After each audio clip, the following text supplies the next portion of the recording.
সুকুমার রায়ের গল্প অসুরের দেশ।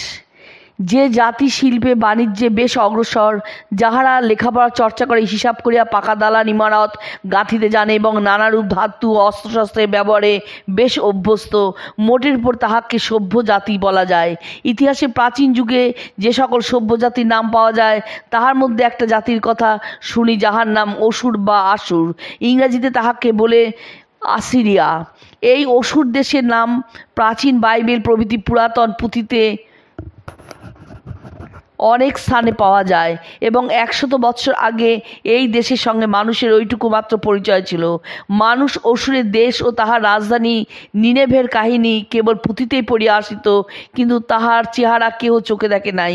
কারণ যেখানে শহর ছিল সে স্থানে খোঁজ করিতে গেলে কেবল মাটির ঢিপি আর প্রকাণ্ড ময়দান ছাড়া আর কিছুই দেখা যাইত না। এই অসুরের সঙ্গে আমাদের পুরাণের অসুরদের কোনো সম্পর্ক আছে কিনা তাহা আমি জানি না। এখন মেসোপটেমিয়ার, যেখানে ইংরাজের সহিত তুর্কির লড়াই চলিতেছে, তাহার প্রায় 300 মাইল উত্তরে প্রাচীন অসুরের দেশ ছিল। ইহা কেবল আন্দাজের কথা নয়, বাস্তবিকই সেখানে ময়দান খুঁড়িয়া মানুষ সেই পুরাতন লুপ্ত শহরকে বাহির করিয়াছে। প্রায় 4500 বছরের পুরাতন শহর, সেখানে এই অসুর জাতি 2000 বৎসর রাজত্ব করিয়া পরে যুদ্ধ বিগ্রহে একেবারে ধ্বংস প্রায়। সেও প্রায় 2500 বৎসর আগেকার কথা। তখনও বুদ্ধের জন্ম হয় নাই। কথায় বলে সুখে থাকতে ভূতে কিলোয়। একজন লোক থাকে, তাহাদের অন্ন বস্ত্রের অভাব নেই, সংসারে বিশেষ কোনো দুঃখ নাই, অথচ তাহাদের কি যে খেয়াল, তারা ঘর বাড়ি ছাড়িয়া একটা কোনো হাঙ্গামা লইয়া ব্যস্ত থাকে। উত্তরে দক্ষিণে বরফের দেশ আফ্রিকার মরুভূমিতে পাহাড়ের চূড়ায় তাহারা অস্থির হইয়া ঘুরিয়া বেড়ায়।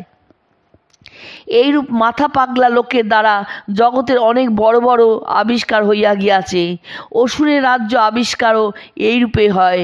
লেয়ার নামে এক ইংরাজ সিংহলে কি একটা ভালো চাকরি পাইয়া এদেশে আসিতেছিলেন। সোজা পথে জাহাজে চড়িয়া আসিলেই হয়তো, কিন্তু তাহার শখ হইল ডাঙার পথে মেসোপটেমিয়া পারস্য প্রভৃতি দেখিয়া তিনি এদেশে আসিবেন। কিন্তু ওই যে খেয়ালের মাথায় তিনি মেসোপটেমিয়া গেলেন, উহাতেই তার সব কাজকর্ম উল্টাইয়া গেল। মেসোপটেমিয়ার উত্তরে বেড়াইবার সময় তাহার মনে হইল এই তো সেই প্রাচীন সভ্য জাতির দেশ, এখানে খুঁজিলে তাহাদের চিহ্ন পাওয়া যায় না। তাহার আর চাকরি করা হইল না। তিনি কতগুলি মজুর লইয়া মাটি খুঁড়িতে লাগিলেন।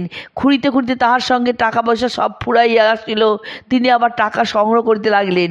ইতিমধ্যে তাহার দেখা দেখি আরও 2-4টি লোক আসিয়া মাটি খোঁড়া ব্যাপারে যোগ দিল। তখন তুর্কি রাজকর্মচারীদের মনে সন্দেহ জাগিল, এই লোকগুলো খামোকা ঘরবাড়ি ছাড়িয়া বিদেশে আসিয়া মাটি কাটিতে চায় কেন? নিশ্চয়ই ইহাদের মনে কোনো দুষ্ট মতলব আছে। সুতরাং তাহারা মাটি কাটা বন্ধ করিয়া দিতে চাইল। তারপর যখন মাটির ভেতর হইতে নানা রকম অদ্ভুত মূর্তি এবং ঘর বাড়ি বাহির হইতে লাগিল, তখন এই আশ্চর্য কাণ্ড দেখিয়া সে দেশি মজুরগুলো এমন ঘাবড়াইয়া গেল যে তাহারাও কাজ করিতে চায় না। ইহার উপর সে দেশে নানা রকম হিংস্র জন্তুর অত্যাচার ও জর্জারির উৎপাত ছিলই। যা হোক, অনেক পরিশ্রম ও চেষ্টার ফলে ইংরাজ ও ফরাসি গভর্নমেন্টের সাহায্যে শেষটায় মাটির নিচ হইতে একেবারে অসুরের রাজধানী বাহির হইয়া পড়িল। সে এক আশ্চর্য দৃশ্য। কবে 2500 বছর আগে সে শহর ধ্বংস হইয়াছে, লোকজন কোনো কালে সে দেশ ছাড়িয়া কোথায় চলিয়া গিয়াছে, অথচ এতদিন পরে তাহাদের সেই পুরাতন কীর্তিগুলি আবার কঙ্কালের মতো মাটির নিচ হইতে মাথা তুলিয়া দাঁড়াইতেছে। সেকালের ইতিহাসে জানা যায় যে নিনেভে শহর শত্রুর হাতে পড়িয়া আগুনে নষ্ট হয়। তাহার প্রমাণ এখনও চারিদিকে দেখিতে পাওয়া যায়, কিন্তু আগুনেও সব নষ্ট করিতে পারে নাই। এখনও কত মূর্তি, কত কারুকার্য আর পাথরে আঁকা কত ছবি আছে, যা দেখিলে মনে হয় না যে এগুলি সেই লুপ্ত যুগের জিনিস। সেই সময় যে সকল রং ব্যবহার হইত, সেই রংগুলি পর্যন্ত এক জায়গায় বেশ পরিষ্কার দেখা যায়। একটি ঘরের ছাদ, দেওয়াল প্রভৃতি এমন অবস্থা আছে যে সমজদার লোকে তাহা দেখিয়া বলিতে পারে নূতন অবস্থায় ঘরটি ঠিক কীরকম ছিল। এই সকল ছবি মূর্তি দেখলে বোঝা যায় যে সে দেশের লোকদের বেশ সৌন্দর্য জ্ঞান ছিল। ছবির মধ্যে লড়াই ও শিকারের ছবি খুব বেশি। মাঝে মাঝে রাজরাজরার ছবি আছে। ছবি দেখিয়া সে দেশের লোকেদের অস্ত্রশস্ত্র, পোশাক ও চেহারা সম্বন্ধে অনেক খবর জানা যায়। অসুরের দল আর তাহাদের শত্রু দলের মধ্যে এ বিষয়ে কিরূপ তফাৎ ছিল তাহাও অনেক ছবিতে পরিষ্কার দেখা হইয়াছে। অসুরেরা বড়ই যুদ্ধপ্রিয় ছিল এবং প্রায় অন্যান্য জাতিদের সঙ্গে লড়াইয়ে ব্যস্ত থাকিত। অসুরদের কথা বলিতে হইলে তাহাদের ভাড়ার কথাও বলিতে হয়। সে ভাষায় এখন আর কেহ কথা বলে না। সে দেশের লোকেরা পর্যন্ত তাহাদের সম্বন্ধে কোনরূপ সংবাদ জানে না। ভাষা একমাত্র চিহ্ন শিকারের অক্ষর। মাটির উপর বাটালি দিয়ে তীরের ফলকের মতো অদ্ভুত সব আঁচড় কাটিয়া অক্ষর লেখা হইত। সেই মাটি পোড়াইয়া ইটের পুঁতি তৈরি হইত। 100 বৎসর আগে সে অক্ষর পড়িতে পারে এমন লোক পৃথিবীতে ছিল না। অথচ আজকাল পণ্ডিতেরা এই সব আচর পড়িয়া তাহা হইতে কত সংবাদ, কত ইতিহাস উদ্ধার করিতেছেন। বিদ্যা, বুদ্ধি ও বাণিজ্য বাবিলনের লোকেরা অসুরদের চাইতে অনেক বেশি অগ্রসর ছিল। সুতরাং তাহাদের ভাষা, ধর্ম, শিল্প, সাহিত্য, আইন কানুন প্রভৃতি প্রায় সকল বিষয়েই অসুরেরা বাবিলনের অল্পাধিক অনুকরণ করিত। একটা উঁচু পাহাড়ের গায়ে বাবিলনের অক্ষরের পাশে পারস্যের অক্ষরে লেখা একটি যুদ্ধের বর্ণনা দেখিয়া একজন ইংরেজ পণ্ডিত এই দুয়ের তুলনা করিলে বাবিলনের অক্ষরের সংকেত বাহির করেন। এইভাবে গ্রিক অক্ষরের সাহায্যে ইজিপ্টের অদ্ভুত ছবিওয়ালা অক্ষরের রহস্য বাহির করা হয়। এই সকল পুরাতন অক্ষরে লেখা ইটের পুঁতি, কীর্তিস্তম্ভ বা খোদাই করা পাহাড় প্রভৃতি হইতে অসুরদের ইতিহাসের অনেক কথা জানিয়া গিয়াছে। অনেক রাজার নাম ও তারিখ, অনেক যুদ্ধ বিগ্রহের বর্ণনা, ছোট বড় নানা জাতির সহিত সন্ধি ও বিবাদের সংবাদ, এ সমস্ত যথেষ্ট পরিমাণে পাওয়া যায়। অসুরদের প্রধান অস্ত্র ছিল তীর ধনুক। তাহারা ঘোড়ায় ও রথে চড়িয়া যুদ্ধ করিত, সঙ্গে পদাধিক সৈন্য থাকিত। যেমন যোদ্ধা তেমনি শিকারী। আমাদের দেশের মতো অসুরদের দেশেও সেকালে রাজারা মৃগয়া করিতেন। হিংস্র জন্তু নষ্ট করিয়া প্রজাকে রক্ষা করা রাজারই কর্তব্য বলিয়া গণ্য হইত। অসুর রাজাদের বীরত্বের কথা বলিতে গেলে একজনের কথা বিশেষভাবে বলা উচিত। তাহার নাম টিগলাত পিলেসের। 3000 বৎসর আগে ইনি অসুর দেশে রাজা হইয়া নানা দেশ জয় করেন। তাহার শাসনে অসুরের রাজ্য ভূমধ্যসাগর পর্যন্ত ছড়াইয়া পড়িয়াছিল। ইনি যখন উত্তরে দিগ্বিজয় করিতে বাহির হন, তখন বাবিলনের সৈন্যরা তাহার রাজ্য আক্রমণ করে এবং রাজমন্দিরের দেবমূর্তি চুরি করিয়া লইয়া যায়। টিগলাত পিলেসের ইহার প্রতিশোধের জন্য বাবিলন আক্রমণ করেও তাহার রাজধানী পর্যন্ত লুঠিয়া অনেকখানি দেশ অধিকার করিয়া ফেলেন।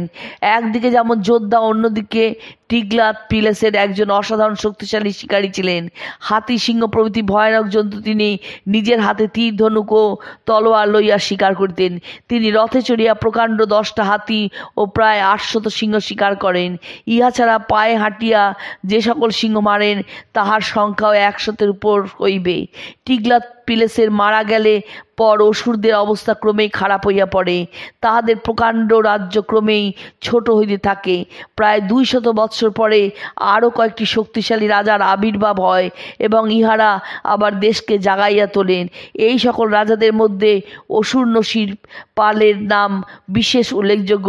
ইহা রাজত্বকালে নানারূপ চিহ্ন ও পরিচয় প্রচুর পরিমাণে পাওয়া গিয়াছে এবং তাহাতে দেখা যায় যে ইনি একদিকে যেমন শৌখিন, অপরদিকে যুদ্ধের সময় তেমনি হিংস্র নিষ্ঠুর ছিলেন। দেশ বিদেশের লোক তাহার নামে ভয়ে কাঁপিত।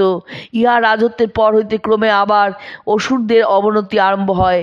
তারপর অসুর রাজকুলের শেষ যোদ্ধা মহাবীর অসুরবাণী পালের সময় আর একবার এ দেশ মাথা তুলিয়া ওঠে। উৎসাহের চোটে অসুরেরা একেবারে আফ্রিকায় গিয়া ইজিপ্ট জয় করিয়া ফেলিল।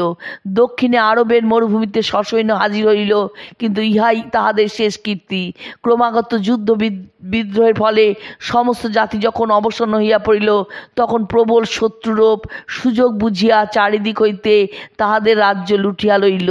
অবশেষে পারস্যের দুর্দান্ত সেনাদল আসিয়া তাহাদের রাজধানী ঘিরিয়া ফেলিল। নিনেভে শহরের চারিদিকে প্রকাণ্ড দেওয়াল ঘেরা। এই দেওয়ালের জোরে অসুররা 3 বৎসর ধরিয়া তাহাদের প্রাচীন শহরের জন্য লড়াই করিল, কিন্তু অবশেষে হার মানিতেই হইল।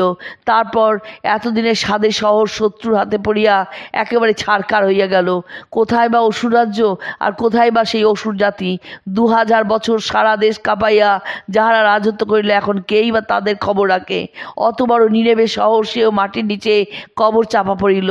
এখন আবার লোকে সেই কবর খুঁড়িয়া তাহার কঙ্কাল বাইর করিয়াছে।